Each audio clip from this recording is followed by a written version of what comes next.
एक दिन सब कुछ बिल्कुल सामान्य था। लोग अपने अपने काम में व्यस्त थे, लेकिन तभी पीछे से अचानक कुछ गिरने की आवाज सुनते ही ठेकेदार के चेहरे का रंग उड़ गया। जब उसने मुड़कर देखा तो सामने का नजारा देखकर उसके होश उड़ गए। एक आदमी ऊंचाई से गिर चुका था और उसकी हालत बेहद खराब थी। घबराहट में उसने तुरंत फोन निकाला और मदद के लिए कॉल करने लगा, लेकिन तभी पीछे से एक और जोरदार धमाका सुनाई दिया। आवाज सुनते ही सबके चेहरे का रंग उड़ गया। उसे समझ नहीं आ रहा था कि आखिर यहाँ हो क्या रहा है, मगर डरावनी बात यहीं खत्म नहीं हुई। उधर गणित के प्रोफेसर एलियट मूरे अपनी क्लास में पढ़ा रहे थे कि तभी अचानक प्रिंसिपल ने सभी टीचर्स को इकट्ठा होने के लिए बुला लिया। पता चला कि सेंट्रल पार्क में आतंकियों ने हमला कर दिया है और वहां एक खतरनाक केमिकल गैस छोड़ दी गई है। छात्रों की सुरक्षा को देखते हुए स्कूल को कुछ समय के लिए बंद कर दिया गया। उस वक्त किसी को भी अंदाजा नहीं था कि मामला कितना गंभीर है। सबको लग रहा था कि यह बस एक आम आतंकी हमला है। एलियट जैसे ही घर पहुंचा, उसने खबरों में देखा कि सिर्फ स्कूल ही नहीं बल्कि पूरे न्यूयॉर्क शहर को खाली करवाया जा रहा है, क्योंकि यह गैस लोगों के दिमाग पर असर डालती थी,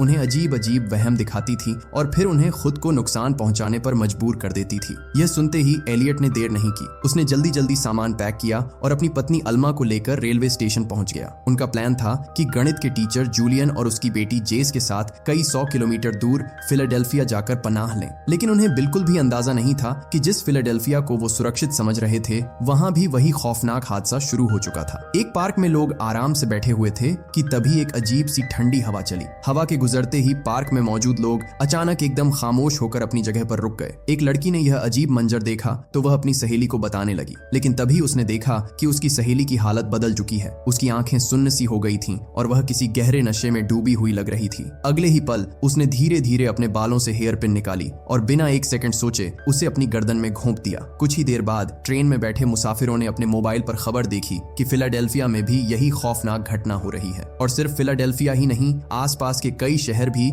इस रहस्यमयी आफत की चपेट में आ चुके थे। ये खबर सुनते ही पूरे डिब्बे में अफरा तफरी मच गई। हर कोई घबराया हुआ था और समझ नहीं पा रहा था कि आखिर हो क्या रहा है। लेकिन ट्रेन ज्यादा दूर भी नहीं जा पाई थी कि अचानक एक छोटे से कस्बे के पास रुक गई। एलियट तुरंत ट्रेन के ड्राइवर के पास गया और पूछा कि आखिर मामला क्या है। उसे बताया गया कि यही आखिरी स्टेशन है, क्योंकि आगे का कोई संपर्क नहीं हो पा रहा था और रेलवे का हर कनेक्शन टूट चुका था। मजबूर होकर सभी मुसाफिर ट्रेन से उतर गए और कस्बे के एक छोटे से रेस्टोरेंट में जाकर हालात समझने का इंतजार करने लगे। इसी दौरान रेस्टोरेंट में बैठी एक औरत अपने मोबाइल पर एक वीडियो देख रही थी। वीडियो फिलाडेल्फिया के एक चिड़ियाघर का था। उसमें एक जू कीपर अचानक खुद ही शेर के पिंजरे के अंदर चला गया और उसे उकसाने लगा। ऐसा लग रहा था जैसे उसे दर्द का कोई एहसास ही नहीं हो रहा हो। कुछ ही पलों में शेरों ने उस पर हमला कर दिया और उसे बेरहमी से नोच डाला। यह खौफनाक मंजर देखकर वहां मौजूद सभी लोग सहम गए। लेकिन इसके बाद खबरों में जो बताया गया उसने लोगों का डर और भी बढ़ा दिया। न्यूज रिपोर्ट के मुताबिक यह कोई आतंकी हमला नहीं था, बल्कि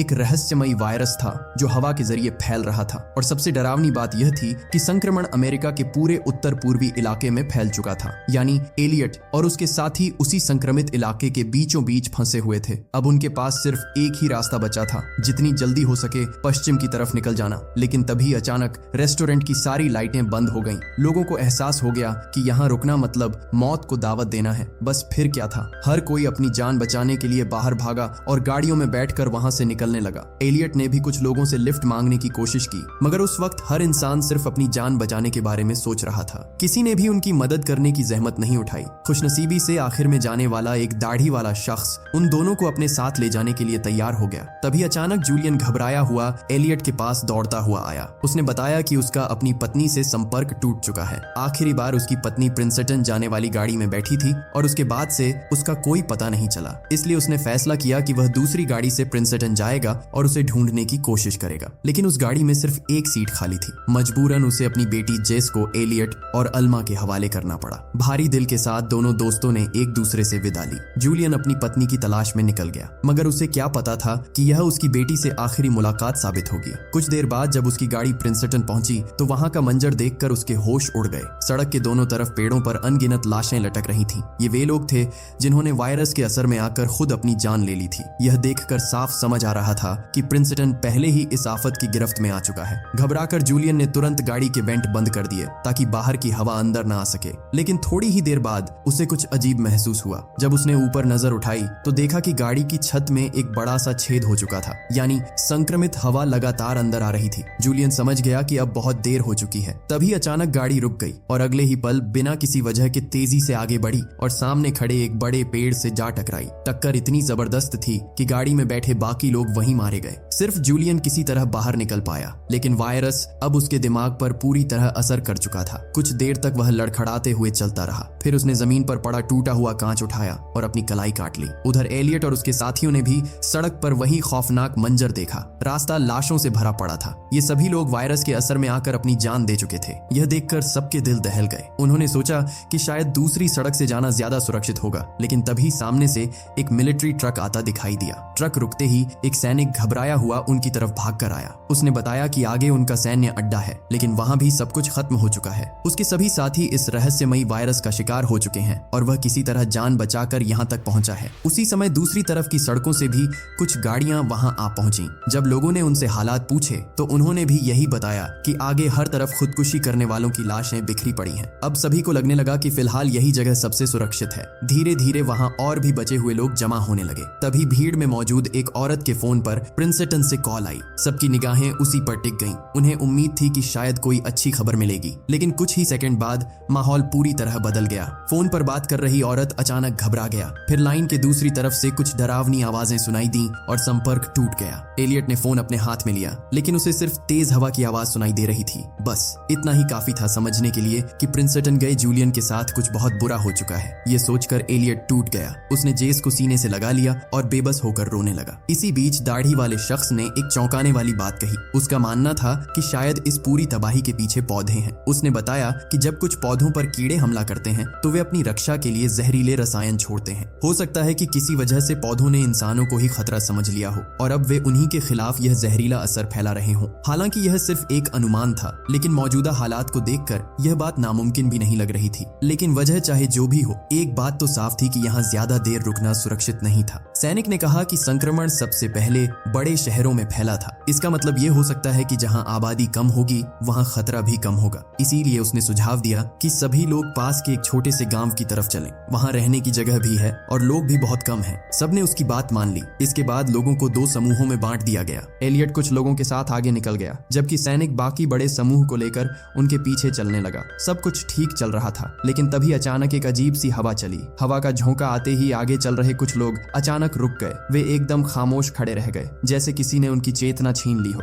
सैनिक भी वहीं रुक गया। फिर वह अजीब अजीब बातें करने लगा जिनका कोई मतलब नहीं था। अगले ही पल उसने अपनी पिस्तौल निकाली और बिना एक पल सोचे उसे अपने सिर पर तान लिया। यह देखकर सभी लोग सन्न रह गए। एलियट और उसके साथी घबराकर पीछे मुड़े ही थे कि तभी लगातार गोलियों की आवाजें गूंजने लगी। अब किसी को कोई शक नहीं रहा। पीछे मौजूद लोग भी वायरस की चपेट में आ चुके थे। ये सब देखकर एलियट ने सबसे कहा कि यह रहस्यमयी वायरस का संबंध पेड़ों से ही है और जहाँ ज्यादा लोग एक साथ मौजूद होते हैं वहाँ इसका असर कहीं ज्यादा तेजी से फैलता है। उसका मानना था कि जब बड़ी संख्या में लोग एक जगह इकट्ठा होते हैं तो पौधे खुद को खतरे में महसूस करते हैं और बचाव के लिए कोई जहरीला पदार्थ छोड़ते हैं। लेकिन तभी दूर से एक बार फिर वही रहस्यमयी हवा चलती दिखाई दी। अपनी थ्योरी को परखने के लिए सभी लोग तुरंत अलग अलग दिशाओं में बट गए। कुछ ही पलों बाद हवा का झोंका उनके पास से गुजरा, लेकिन इस बार किसी पर भी कोई असर नहीं हुआ। कई मिनट गुजर गए, फिर भी सब पूरी तरह सुरक्षित थे। अब यह साफ हो चुका था कि एलियट का अंदाजा सही था। पौधे तभी यह जहरीला असर छोड़ते थे जब आसपास बहुत ज्यादा लोग मौजूद होते थे।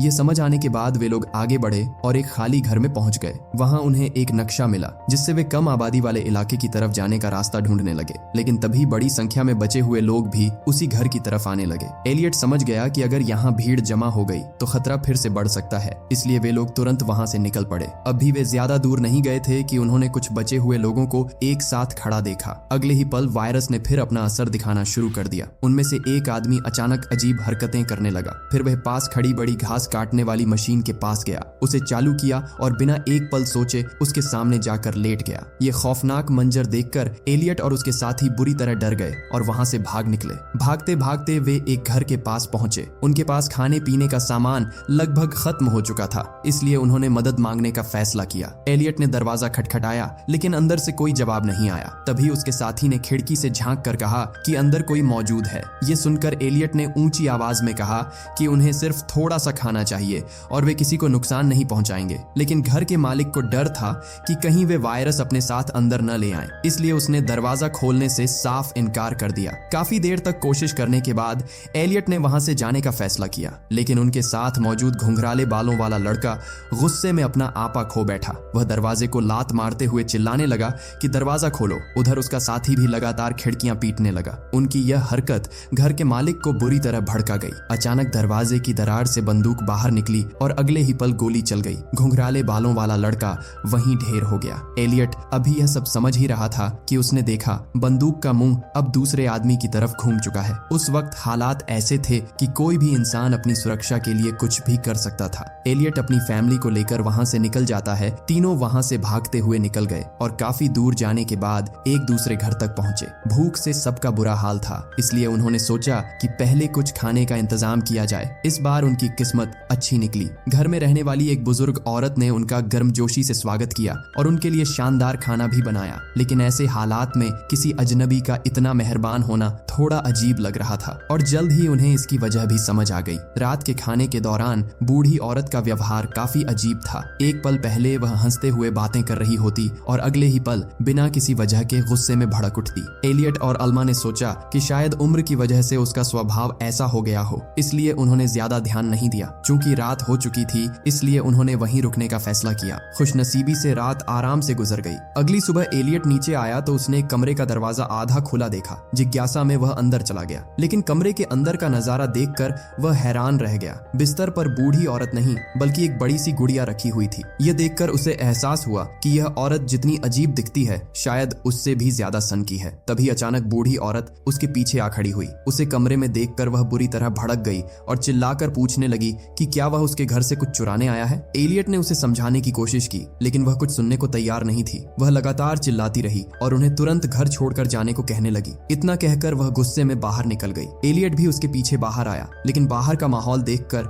उसके कदम वहीं रुक गए। चारों तरफ तेज हवा चल रही थी। उधर बूढ़ी औरत का व्यवहार भी अचानक बदलने लगा। उसकी हरकतें अब पहले से कहीं ज्यादा अजीब और डरावनी लग रही थीं। एलियट को तुरंत एहसास हो गया कि मामला गंभीर है। वह फौरन घर के अंदर भागा और दरवाजे खिड़कियां बंद करने लगा, लेकिन तब तक बहुत देर हो चुकी थी। बूढ़ी औरत वायरस की चपेट में आ चुकी थी। वह पागलों की तरह खिड़कियों पर जोर जोर से वार करने लगी। कुछ ही पलों में शीशे टूट गए और बाहर की हवा घर के अंदर घुसने लगी। ऐसा लग रहा था कि अब पौधे पहले से भी ज्यादा आक्रामक हो चुके थे और उनका अगला निशाना यही घर बनने वाला था। एलियट को अब एहसास हो चुका था कि हालात पहले से कहीं ज्यादा खतरनाक हो गए हैं। पहले पौधे सिर्फ बड़ी भीड़ देखकर जहरीला असर छोड़ते थे, लेकिन अब ऐसा लग रहा था कि वे एक अकेले इंसान पर भी हमला कर सकते हैं। मजबूर होकर एलियट किचन में चला गया और अल्मा जेस को ढूंढने लगा। कुछ देर बाद उसने खिड़की से बाहर देखा तो सामने बने एक गोदाम में अल्मा और जेस दिखाई दे गईं। दोनों काफी दूर थीं, लेकिन बीच में लगी एक पाइपलाइन की वजह से उनकी आवाजें साफ सुनाई दे रही थीं। एलियट ने तुरंत अल्मा को आवाज लगाई और कहा कि वह फौरन खिड़की बंद कर दे। फिर उसने बताया कि पौधों का जहरीला असर पहले से कहीं ज्यादा ताकतवर हो चुका है। यह सुनकर अल्मा भी समझ गई कि शायद अब उनका बचना मुश्किल है। कुछ देर दोनों खामोश एक दूसरे को देखते रहे। फिर एलियट के मन में एक ख्याल आया, अगर मरना ही है तो अलग अलग और अकेले मरने से बेहतर है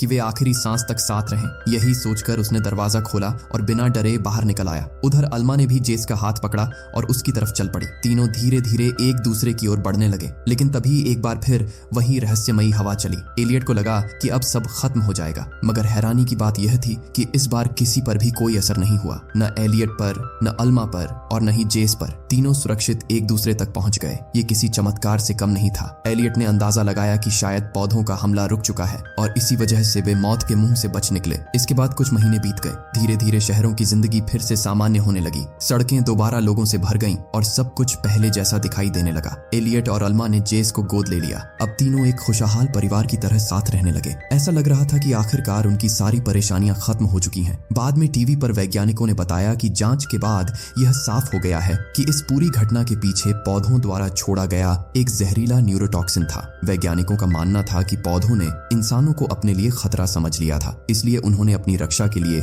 यह जहरीला पदार्थ छोड़ा। हालांकि यह हमला सिर्फ एक दिन तक चला और अमेरिका के उत्तर पूर्वी इलाके तक ही सीमित रहा, लेकिन विशेषज्ञों ने इसे प्रकृति की तरफ से दी गई एक चेतावनी बताया। उनका कहना था कि अगर इंसान इसी तरह धरती के पर्यावरण को नुकसान पहुंचाता रहा तो भविष्य में इससे भी भयानक नतीजे सामने आ सकते हैं। और ऐसा लगा कि उनकी बात सच साबित होने वाली है, क्योंकि कुछ ही दिनों बाद एक शांत और खूबसूरत पार्क में लोग हमेशा की तरह घूम रहे थे। तभी अचानक एक अजीब सी हवा चलने लगी। लोग धीरे धीरे रुकने लगे और फिर वही डरावनी घटनाएं दोबारा शुरू होने लगी। यानी यह खतरा अभी पूरी तरह खत्म नहीं हुआ था। दोस्तों, अगर कभी ऐसा कुछ सच में न होने लगे, इसके लिए आपके हिसाब से इंसानों को प्रकृति और पर्यावरण को बचाने के लिए क्या करना चाहिए? अपनी राय कमेंट में जरूर बताइए। वीडियो पसंद आया हो तो लाइक और शेयर करना ना भूलें। और वीडियो देखने के लिए दिल से आपका बहुत बहुत धन्यवाद।